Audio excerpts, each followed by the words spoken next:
प्यारे बच्चों, सुधी हिंदी क्लासेस में आपका हार्दिक स्वागत है।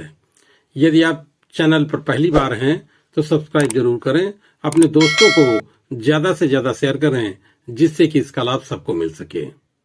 आज मैं लेकर के आया हूं बही खाता एवं लेखा शास्त्र प्रथम प्रश्न पत्र के लघुत्तरीय प्रश्न। इस प्रकार हैं। पहला प्रश्न है, त्याग अनुपात एवं लाभ प्राप्त अनुपात में अंतर स्पष्ट कीजिए। उत्तर है, त्याग अनुपात एवं लाभ प्राप्ति अनुपात में निम्नलिखित अंतर हैं। क्रम संख्या, त्याग अनुपात, लाभ प्राप्ति अनुपात।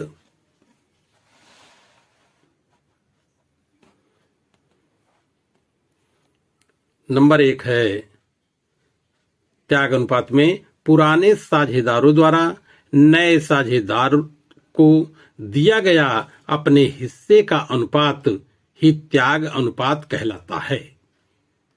लाभ प्राप्ति अनुपात है, साझेदारों द्वारा प्राप्त किए गए हिस्से का अनुपात ही लाभ प्राप्ति अनुपात कहलाता है।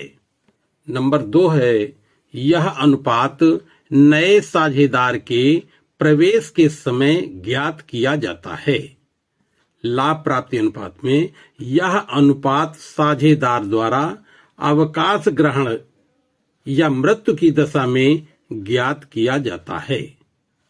नंबर 3 है, त्याग अनुपात का सूत्र है त्याग अनुपात बराबर पुराना अनुपात माइनस नया अनुपात। और लाभ प्राप्ति अनुपात का सूत्र है लाभ प्राप्ति अनुपात बराबर नया अनुपात माइनस पुराना अनुपात। दूसरा प्रश्न है, प्रेषण की मुख्य विशेषताएं लिखिए।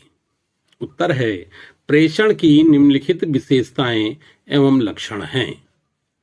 नंबर 1, बिना मूल्य प्राप्त किए माल भेजना।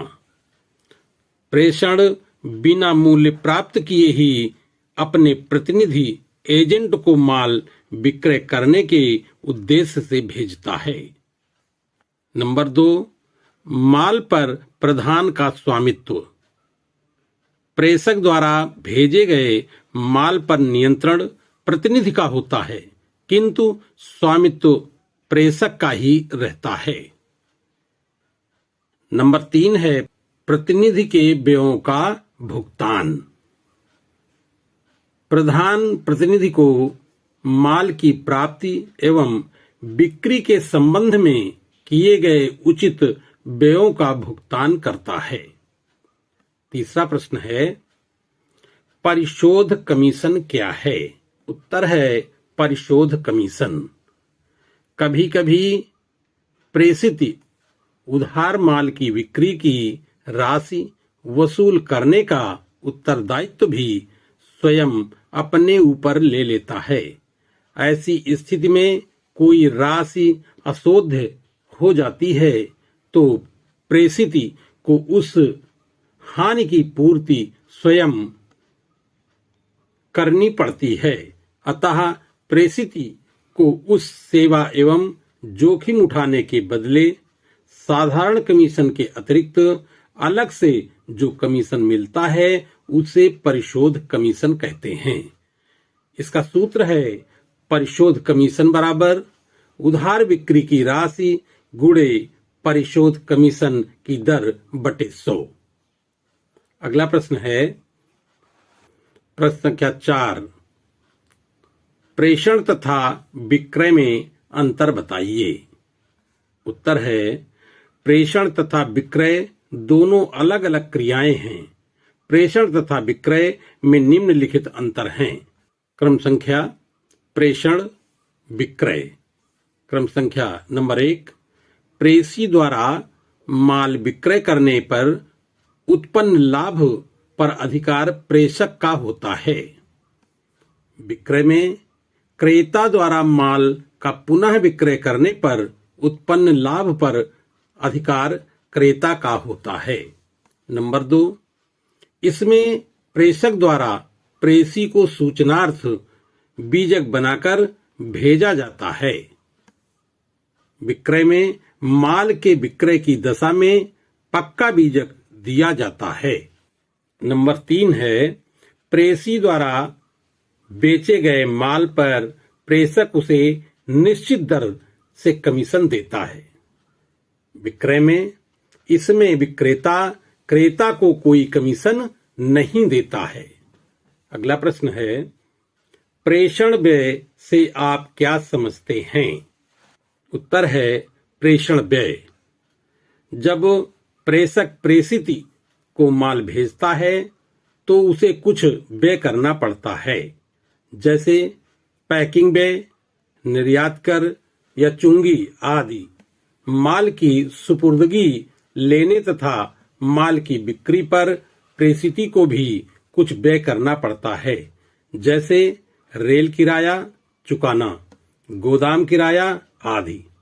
इस प्रकार के व्यय प्रेषण व्यय कहलाते हैं। प्रश्न संख्या 6 है सामान्य हानि से क्या आशय है? उत्तर है सामान्य हानि। सामान्य हानि से आशय उस हानि से है जो प्राकृतिक या अपरिहार्य कारणों से ही होती है। सभी रक्षात्मक उपाय करने अथवा सावधानियां बरतने के बावजूद इस प्रकार की हानि होती है। 7वां प्रश्न है संयुक्त उपक्रम की आवश्यकता क्यों होती है? उत्तर है संयुक्त उपक्रम की आवश्यकता निम्न कारणों से हो सकती है। नंबर 1, एक अकेले व्यक्ति के पास उपक्रम में लगाने योग्य पूंजी का अभाव हो, या नंबर 2, एक अकेले व्यक्ति के पास पूंजी हो लेकिन अपेक्षित योग्यता न हो, या नंबर 3, व्यापार की प्रकृति लाभ के साथ साथ जोखिम भरा हो लेकिन व्यक्ति जोखिम उठाने में सक्षम नहीं। इन परिस्थितियों में वह एक या कई व्यक्तियों के साथ मिलकर संयुक्त उपक्रम की स्थापना करता है। प्रश्न संख्या 8 है संयुक्त साहस व साझेदारी में अंतर बताइए। उत्तर है संयुक्त साहस व साझेदारी में निम्नलिखित अंतर हैं। क्रम संख्या संयुक्त साहस साझेदारी क्रम संख्या में नंबर 1 है इसका निर्माण निश्चित कार्य या निश्चित समय तक कार्य हेतु किया जाता है। साझेदारी में है निरंतर संचालित करने हेतु निर्माण किया जाता है। नंबर 2, इसका पंजीयन कराना आवश्यक नहीं है। साझेदारी में फर्म के बाहर के व्यक्तियों पर मुकदमे चलाने के लिए पंजीयन कराना आवश्यक है। नंबर 3, इसमें फर्म की स्थापना नहीं की जाती। साझेदारी में इसमें फर्म का ही निर्माण होता है। प्रश्न संख्या 9 है संयुक्त साहस पर टिप्पणी लिखिए। उत्तर है संयुक्त साहस। आर.सी. अग्रवाल के अनुसार संयुक्त साहस व्यापारिक रूप में 2 या 2 से अधिक व्यक्तियों के बीच एक अस्थायी साझेदारी है जो किसी विशेष कार्य को करने के लिए सहमत होते हैं और उक्त कार्य के पूरा होने पर संयुक्त साहस का अंत हो जाता है।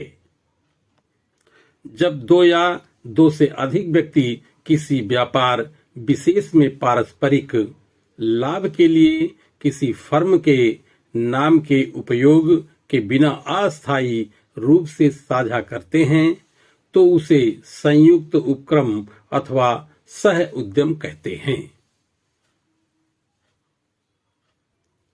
प्रश्न संख्या 10 है मेमोरेंडम संयुक्त साहस खाता कब खोला जाता है? उत्तर है जब दूसरे साहसी से उसके यहाँ बने हुए खाते की प्रतिलिपि आ जाती है तो इस प्रतिलिपि एवं अपने यहाँ खुले हुए उसके खाते के आधार पर मेमोरेंडम संयुक्त साहस खाता खोला जाता है। प्रश्न संख्या 11 है, औसत भुगतान तिथि क्या होती है? उत्तर है औसत भुगतान तिथि। औसत भुगतान तिथि वह समीकृत तिथि है जिस पर विभिन्न धनराशियों का विभिन्न तिथियों पर भुगतान करने के स्थान पर एक मुश्त में भुगतान किया जा सकता है। ऐसा करने से देनदार अथवा लेनदार दोनों में से किसी को भी ब्याज की हानि नहीं होती। प्रश्न संख्या 12 है, औसत भुगतान तिथि का उपयोग बताइए। उत्तर है औसत भुगतान तिथि निम्नलिखित स्थितियों में प्रयोग किया जाता है। नंबर 1, विभिन्न तिथियों का भुगतान एक तिथि पर करने के लिए। नंबर 2, साझेदारों के आहरण पर ब्याज ज्ञात करने के लिए। नंबर 3, बैंकों एवं डाकघरों द्वारा बचत खातों पर ब्याज देने के लिए। प्रश्न संख्या 13 है, भारतीय बही खाता प्रणाली की लोकप्रियता के कोई 4 कारण बताइए। उत्तर है भारतीय बही खाता प्रणाली की लोकप्रियता के निम्नलिखित कारण हैं। नंबर 1, सरलता। इस प्रणाली के अनुसार लेखा एक सामान्य बुद्धि वाला व्यक्ति भी कर लेता है। नंबर 2, वैज्ञानिक। दोहरे लेखे प्रणाली की भांति यह प्रणाली भी पूर्ण रूप से शुद्ध व वैज्ञानिक है तथा समस्त व्यापारिक सूचनाओं का ज्ञान कराने में सक्षम है। नंबर 3, गोपनीयता। इस प्रणाली में हिसाब मुड़िया भाषा में रखा जाता है जिसे हर व्यक्ति आसानी से नहीं समझ पाता। नंबर 4, अटल सिद्धांत। इस प्रणाली के अपने अटल व पक्के सिद्धांत हैं जिसके कारण अंग्रेजी साम्राज्य में भी इसकी लोकप्रियता कम न हो सकी। प्रश्न संख्या 14 है, नाम नकल बही और जमा नकल बही में क्या अंतर है? उत्तर है नाम नकल बही। इसका प्रयोग उधार विक्रय किए गए माल का लेखा करने के लिए किया जाता है। जमा नकल बही, इसका प्रयोग माल के उधार क्रय का लेखा करने हेतु किया जाता है। अगला प्रश्न है प्रश्न संख्या 15, सिरा और पेटा क्या है? उत्तर है रोकड़ बही के प्रत्येक पृष्ठ में 8 सलें में बाईं ओर की 4 सलें जमा की तथा दाहिनी ओर की 4 सलें नाम की होती हैं। प्रत्येक पक्ष की पहली सल को सिरा तथा शेष 3 सलों को पेटा कहते हैं। सिरा में रकम तथा पेटा की सलों में लेन देन का विवरण लिखा जाता है। अगला प्रश्न है 16, बंद बही एवं रोकड़ बही में अंतर लिखिए। प्यारे बच्चों, ये सारे महत्वपूर्ण प्रश्न हैं, इसलिए अपने दोस्तों को ज्यादा से ज्यादा शेयर करें। उत्तर है बंद बही एवं रोकड़ बही में अंतर। क्रम संख्या बंद बही, रोकड़ बही। क्रम संख्या 1 में इस बही में व्यवहारों को स्मरणार्थ लिखा जाता है। रोकड़ बही, इस बही को बंद बही से तैयार किया जाता है।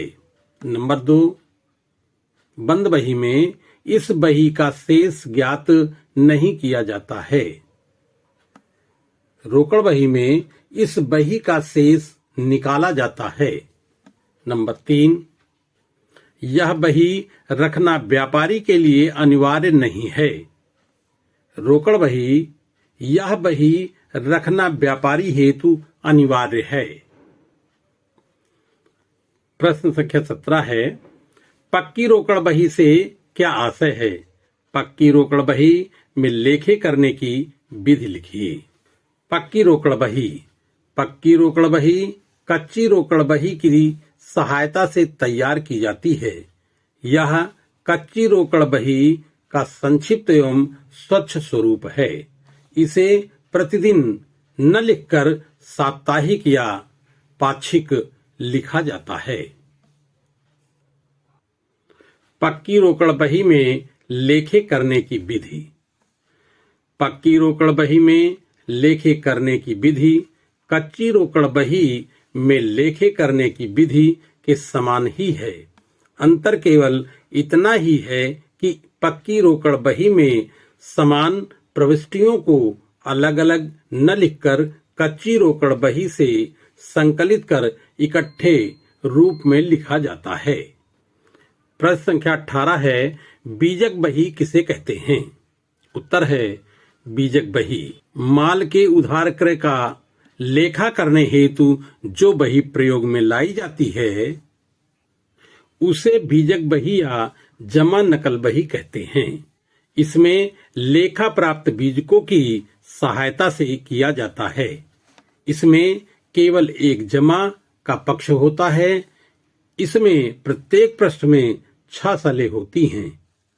पहली सल सिरा तथा अन्य 5 सलें पेटा कहलाती हैं। रोकड़ बही की भांति इस बही में भी सबसे ऊपर अपने इष्ट देव का नाम तथा उसके साथ मिति, संवद, तारीख आदि का उल्लेख किया जाता है। प्रश्न संख्या 19 है, भारतीय बही खाता एवं अंग्रेजी बही खाता प्रणाली में क्या अंतर है?